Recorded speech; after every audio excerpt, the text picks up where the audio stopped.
Welcome back to The Race. One vocal critic of the president's plan to bail out Wall Street is going one-on-one with me tonight. He is Paul Krugman, an op-ed columnist, of course, with the New York Times. Paul, welcome. Hi there. So as you look at this bailout plan that will be debated in earnest on Capitol Hill starting tomorrow on the Banking Committee, what is your overall impression? Where does it seem to work, but more pointedly to what you wrote today, where doesn't it work? Well, I mean, almost everybody agrees that we need something right now. We do need a rescue. Maybe it doesn't have to be, maybe not today, maybe not tomorrow, but soon for the rest of our lives. But the key thing, if you wanted the phrase that's really driving me crazy is people talk about we're going to take the bad debt off the books of the banks, and that's going to, right. And that tells you nothing, because the question is, at what price do you take that bad debt off the books? If you take it off at a zero price, sure, then the taxpayers get a great deal, but the banks go bust. If you take it off at a very high price, you save the banks because you've thrown a lot of taxpayer money at them, but then the public loses a lot. And is there any? How does this make sense? How are we supposed to be saving this without throwing a lot of money at them? Paulson has never explained this, and I think what we had was a major case of overreach by Hank Paulson. He basically has not tried at all to explain how this plan is supposed to work. He's basically said, trust me, Daddy knows best, and by the way, there will be no future review of my actions. And, I would quarrel with Aaron Burnett a little bit.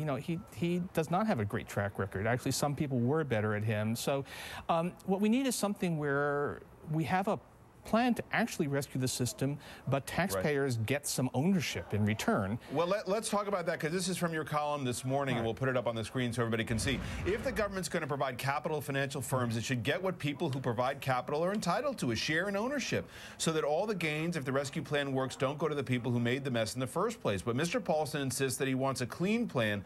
Clean in this context means a taxpayer-financed bailout with no strings attached, no quid pro quo on part of those being bailed out.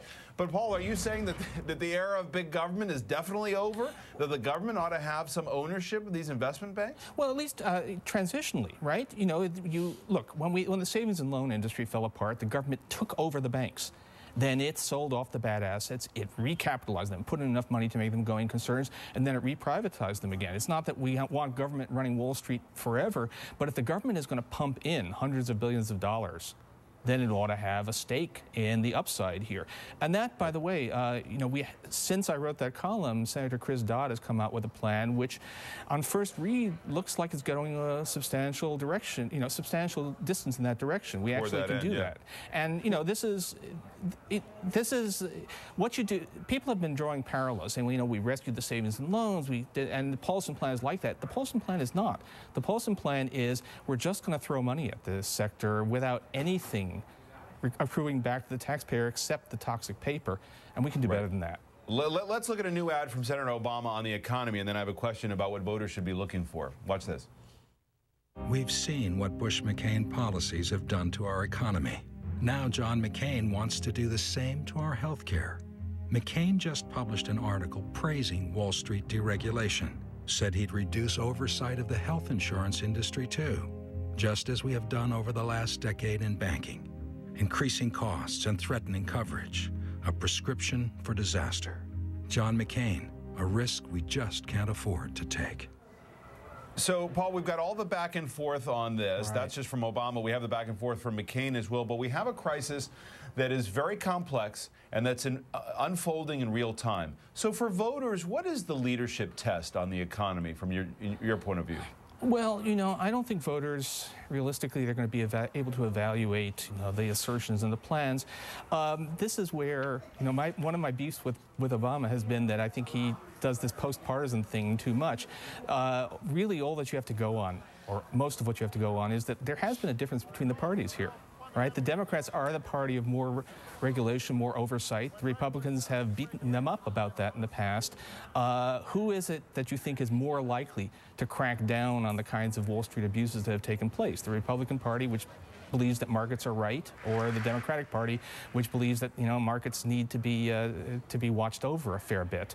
That's the other thing you can do is you can look at the people that are around the candidates. Right. And look, until just sort of basically yesterday, McCain's guru on economics was Phil Gramm, the high priest of deregulation. He spoke glowingly about Alan Greenspan. Once said that, you know, he'd prop him up like the guy in Weekend at Bernie's if Greenspan wasn't able to actually talk. And Greenspan, if there are two guys that I blame for this crisis, it would be, in order, Alan Greenspan and Phil Gramm. So this is telling you something. Let me just show quickly what you wrote in March about Barack Obama.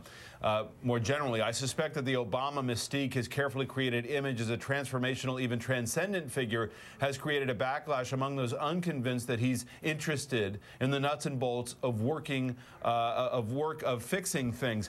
Do you have a sense of what Obama's core beliefs are about how government should operate in terms of managing the economy? Yeah, he's a moderate. Moderately liberal, pretty conventional Democrat, not too different from Bill Clinton, and that looks pretty good right now, doesn't it? To a lot of voters, it certainly would. What do you think would motivate or the core beliefs of John McCain? John McCain is essentially, politically, he's a Reagan baby. He's been he came in with the Republican Revolution. He's always been in favor of less government off your backs. Washington is the problem. His whole mindset is against the kinds of things that a lot of people are thinking we need to be doing now because we've had the markets go wild. All right, Paul Krugman from the New York Times editorial and op-ed page. Always good to have you on. Thank you, Paul, very much. Thanks a lot.